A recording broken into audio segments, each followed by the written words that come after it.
interesting. Revelation 6, there's a sound of thunder in heaven when the sealed book is open. Revelation 11, there's a sound of thunder when the heavenly temple is open. Revelation 16, there's a sound of thunder when the seventh vial is open. So I had a vision. I got to tell you this real quick, but I had a vision of the rapture years ago. And I saw the back part of Jesus. I didn't see his face, and he shot his hands out, and lightning, this is way before I ever studied this, lightning went out of his hand, this way went out of his hand, that way went all the way around the globe, and everybody that was saved got caught up in that lightning. I mean, it literally went around the globe and found everybody that needed to be taken with him, and it brought them all back to where he was, and there's like millions of these little white dots just go, shoo, and they just come right to where he is, and then he disappeared into a light. And that's when I start realizing that somehow this lightning and this idea of thunder is connected not just to the speed, but something happening. Lord, I haven't even got to the part of the message I need to get to. Now, let's go back to the beginning. Why would the Bible indicate the coming of the Lord and not talk about the people missing? Point one. And number two, why suddenly is the earth thrust into total chaos? Let me explain to you something about lightning. Jesus coming back is going to be like lightning. He will have lightning in his hands. He will shoot the lightning out, I believe, to gather all the people around the earth. But something happens when lightning becomes powerful enough. It causes power outages. I'm about to go somewhere. And it causes power shortages.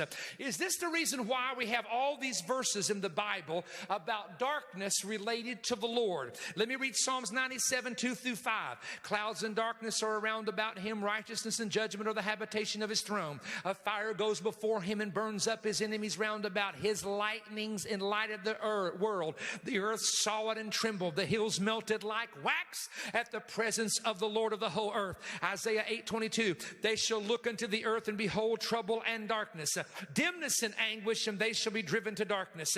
Zephaniah 1:14 through 16. The great day of the Lord is near. It is near and hastily greatly. Even the voice of the day of the Lord. The mighty men shall cry there bitterly. This is the day of wrath, a day of trouble and distress, wasteness, desolation, a day of darkness and gloominess, a day of clouds, thick darkness, a day of the trumpet and the alarm against the fenced cities and the high towers. Isaiah 61 through 2. Arise and shine, for the light is come, for the glory of God is upon me. Behold, darkness covers the earth, gross darkness the people, but the Lord shall rise upon thee, and his glory shall be seen upon thee. Now listen carefully. There's never been a time to this point when millions of people are going to be resurrected in 1 second time with the spirit body. There has never been a time when millions of people on earth are going to be changed in the moment, in the twinkling of an eye. And the Bible said we shall be changed in a moment. The Greek word there for change is the word atamos. It's where we get the word atom from. Every human being has a molecular structure made of atoms. The atomic structure of our body, the very atoms, are going to change, ladies and gentlemen, in a moment, in the twinkling of an eye. Now, if the Shroud of Turin is real, if the Shroud of Turin is real, then the only way the imprint was put on the cloth is if that body of Jesus, the power of the resurrection was so great and the light was so great that it put the image of a dead man that was just resurrected on a piece of cloth.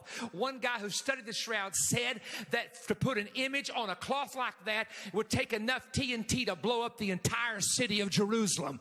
That's how much power it was to produce an image of a man on a piece of cloth. Now keep that in mind, because I'm about to give you a little theory. This is a Perry Stone theology theory, but I believe it fits. When Jesus comes back, the power of the resurrection, the power of the change of all those mortals to immortality are like little tiny nuclear bombs going off. When that begins to take place, lightning, when it hits the ground, can shut off power. There's going to be a shutting down. Now you listen to me, a shutting down of power worldwide the moment that Jesus changes us from mortal to immortality and resurrects the dead. The power and the energy is going to shut the power down worldwide. You say, how can it happen? Because it can be proven militarily that it can take place. It's done by something. It can be done by something called an EMP, an electromagnetic pulse bomb. An electromagnetic pulse bomb is a nuclear bomb that can be detonated above a city. It is not detonated on the ground. It's detonated 30 to 300 miles above a city. It explodes, creating a magnetic pulse that burns out copper wiring. A colonel told me if an EMP hit New York, no computer, no car with copper, no elevator with copper would work because it literally destroys the molecules of copper that run the electricity through it. Nothing works electronically. All power would be completely shut down. Our entire world operates off of electricity. Computers, radio, television, literally, when Jesus comes back in the air and the power of the resurrection of one man being so strong that you could put a possible image on a piece of cloth, imagine millions of people being raised by that same power out of the ground. Imagine millions being changed in their molecular structure at one time. Literally, it shoots so much heavenly, Holy Ghost, creative energy into the planet that everything shuts down. You listen to me. That's the reason why peace is taken from the earth instantly.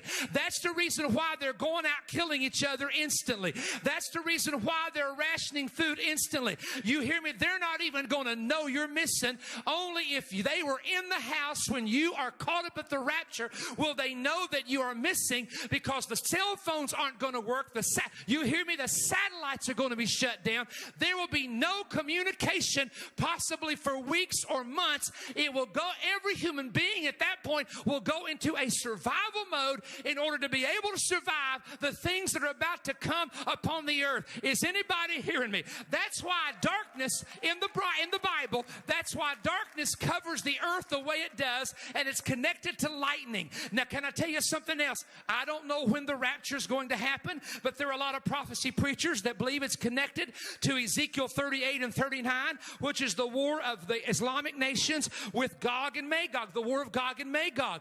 And here's the thing. If you read the book of Ezekiel, this has puzzled scholars for years. It says these men come on the mountains of Israel fighting on horses. And the biggest thing people say to me when I preach this is, well, nobody fights on horses anymore. You see that right there? Those are Afghan horsemen. Bin Laden and the Mujahideen kept the Russians out of Afghanistan by sitting on horses, going in mountains with surface-to-air missiles, shooting Russian planes out of the sky. Today, ask any of our military in Afghanistan, how do some of these people get around? They don't get around with jeeps. We brought them there. They get around on horseback. Pakistan, horseback. Parts of Iran, horseback. Parts of Iraq, where the Kurds are, horseback. What I'm trying to say is this. Why in the world do men go back to fighting on horseback in Ezekiel chapter 38 and 39?